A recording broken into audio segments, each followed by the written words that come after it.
So it's early in the morning, and decided to make a couple of videos. I'm kind of backlogging them, so I haven't posted them, but they're on there. So an update on the car. I had to request an appointment to get it looked at the Nissan dealer where I bought it,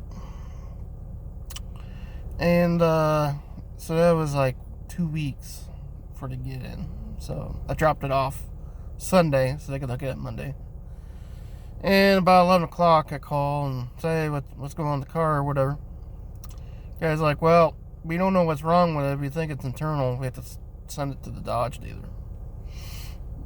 Now, I already kind of feel like I got fisted on this car because they had to have known there was something wrong with the car when they sold it to me. Had to have. Either the person that checked it out for them sucks, and they should replace them. Anyhow, so I go, well, how does that affect my warranty? Because I have a 90-day, 3,000-mile warranty on it, and that covers the internals and the engine, but they have to fix it. Okay. And so he said I had to get the salesman about that. So I call the salesman, and he says, no. It has to be fixed here, blah, blah, blah, blah, blah. So now I'm getting angry.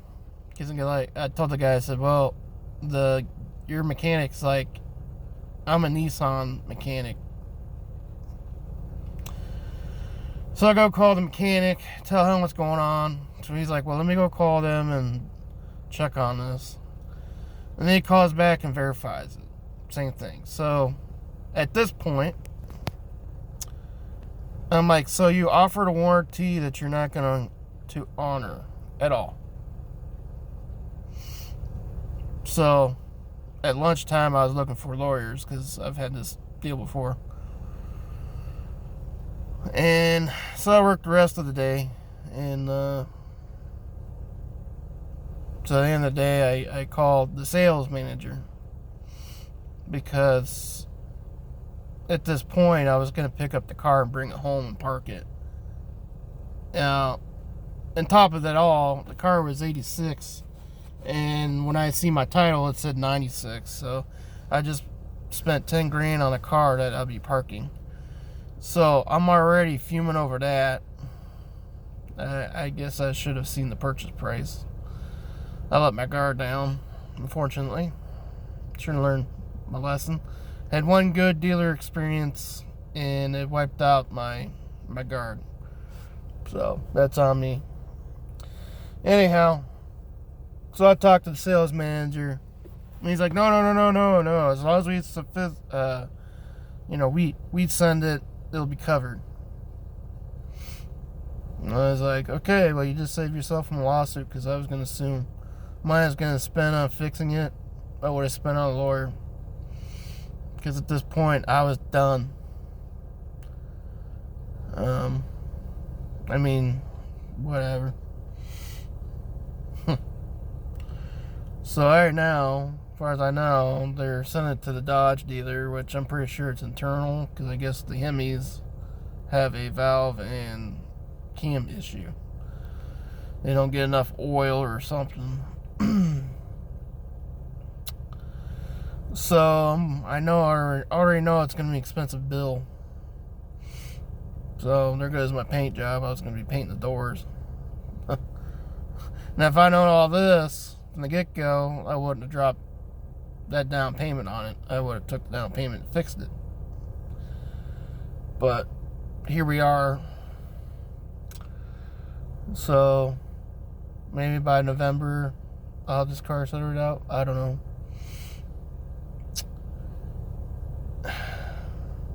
After a Honda dealership fisted me with a Volkswagen,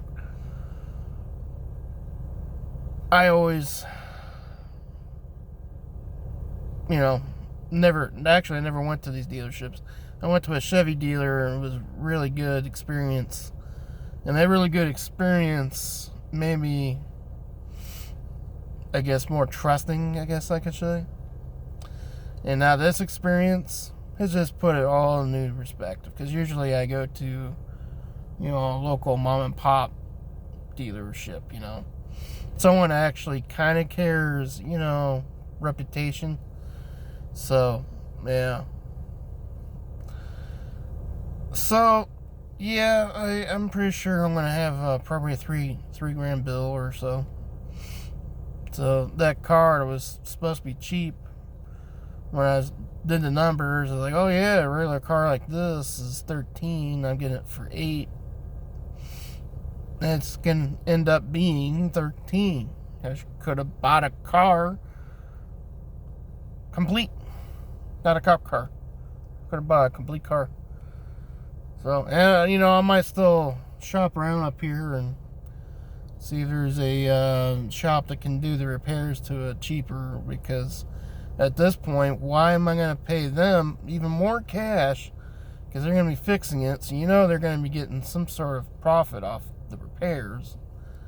Why am I going to give them any more cash after they just fisted me? Like, you know what I mean?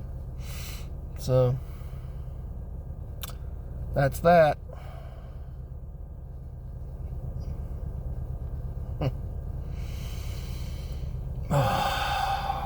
And someone else that I work with bought a Chevy service truck, and it was supposed to have a V8 in it, and he kept asking, making sure, oh, it's got a V8, it's got a V8, and I guess the salesman said, oh yeah. Well, he bought it, drove it around a couple weeks, and he's like, man, this thing gets really good gas mileage, and opened up, and it's got a V6, so he was lit. Now, I don't know which dealership he went to, but mind-blowing. Welcome to the world of crook and thievery, because that's what that is. Unfortunately, there's no laws to protect you on a used car sale. You have to look at a breach of contract and everything else. And that's why I would have sued them, because if they weren't going to honor my warranty, then that's a breach of the contract of the sale, and I would have sued them for it. And that's what happened to my Volkswagen. I kept going to the shop, and that's what my lawyers nailed him for, breach of contract. And they settled out of court and bought the car back. Now, I don't know, I probably wouldn't have had the same experience with this car, but just saying, that was my out, was a breach of contract, and that was clearly a breach of contract on the bill of sale, because that was offered to me, and they weren't going to honor it. So, luckily, I called that sales manager and got that straightened out. Ridiculous. Have a good day.